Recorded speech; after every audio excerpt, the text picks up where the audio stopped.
Mister beast ने YouTube पर 500 million subscribers पार कर लिए, लेकिन इंडिया के क्रिएटर्स ये क्यों नहीं कर पा रहे हैं, स्पेशली जब इंडिया की पॉपुलेशन 1.4 बिलियन लोगों की है। इस क्वेश्चन को समझने के लिए हमें इन 3 पॉइंट्स को देखना होगा। लेकिन उससे पहले मिस्टर बीस्ट के 500 मिलियन सब्सक्राइबर्स पर पहुंचने का सबसे बड़ा रीजन है उनकी ग्लोबल ऑडियंस। मिस्टर बीस्ट की ऑडियंस सिर्फ अमेरिका से नहीं आती, दुनिया भर के लोग उन्हें देखते हैं, चाहे वो उनका कंटेंट इंग्लिश में देखे या यूट्यूब डबिंग फीचर का यूज करके अपनी रीजनल लैंग्वेज में। यूट्यूब की 2025 रिपोर्ट के अकॉर्डिंग भी मिस्टर बीस्ट ने सिर्फ इंडिया से 47 मिलियन से ज्यादा सब्सक्राइबर्स गेन किए। इसके बाद उनके एक्सट्रीमली हाई बजट वीडियोस, बड़े आइडियाज और बड़ी टीम भी उनकी ग्रोथ पे हेल्प करती है। लेकिन सवाल यह है कि इंडिया में भी बहुत सारे creators mister beast style content बनाते हैं, फिर उनके 500 मिलियन सब्सक्राइबर्स क्यों नहीं हो रहे? पहला रीजन है इंडिया की ऑडियंस। इंडिया की टोटल पॉपुलेशन 1.4 बिलियन लोगों की जरूर है, लेकिन अभी भी उनमें से अराउंड 500 मिलियन लोग ही यूट्यूब यूज करते हैं और उनमें से भी सबको हिंदी नहीं आती। इंडिया में हिंदी के अलावा तमिल, तेलुगु, मलयालम, कन्नड़ा, बंगाली, मराठी, पंजाबी और बहुत सारी लैंग्वेजेस बोली जाती हैं। आप हैरान रह जाओगे ये जानकर कि इंडिया का सबसे बड़ा इंडिविजुअल क्रिएटर कोई हिंदी स्पीकिंग क्रिएटर नहीं है, कैरी मिनाटी या मिस्टर इंडियन हैकर की तरह, बल्कि एक रीजनल लैंग्वेज क्रिएटर है केएल ब्रो बीजू ऋत्विक, जिनके 86 मिलियन से ज्यादा सब्सक्राइबर्स हैं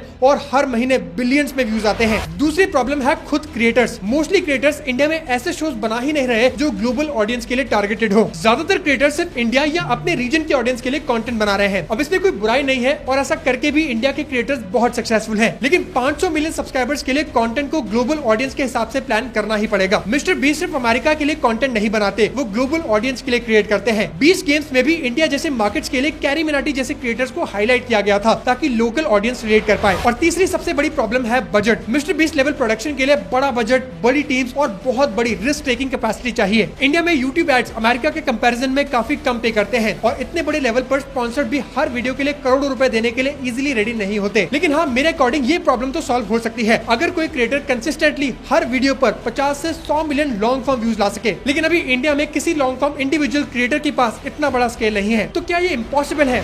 बिल्कुल नहीं। मेरे अकॉर्डिंग 3 निशेस ऐसी हैं जहां से इंडिया का 500 मिलियन का क्रिएटर निकल सकता है। पहली निश है no language no vocal creators, ऐसे क्रिएटर्स जो बिना बोले कंटेंट बनाते हैं जिससे लैंग्वेज बैरियर ही खत्म हो जाता है। दूसरी निश है animation style kids content. Kids content में रिपीट व्यूइंग और यूनिवर्सल डिमांड होती है। फॉरेन का कोकोमेलन और इंडिया का चूचू टीवी इसके सबसे बड़े एग्जांपल्स हैं। और तीसरा खुद मिस्टर बीस्ट स्टाइल का कंटेंट, लेकिन इंडिया नहीं ग्लोबल अप्रोच के साथ, यानी क्रिएटर इंडिया का हो लेकिन कंटेंट दुनिया के लिए बना हो। अब जरूरी नहीं है कि सिर्फ इन 3 निशेस में से ही कोई इंडिया का क्रिएटर 500 मिलियन तक पहुंच सकता है, लेकिन अगर किसी इंडियन क्रिएटर को 500 मिलियन सब्सक्राइबर्स तक पहुंचना है तो उसे सिर्फ एक यूट्यूब चैनल नहीं बल्कि एक ग्लोबल एंटरटेनमेंट ब्रांड बनाना पड़ेगा। तो टैग करो अपने फेवरेट क्रिएटर को जो आपके अकॉर्डिंग सबसे पहले 500 मिलियन सब्सक्राइबर्स तक पहुंच सकता है।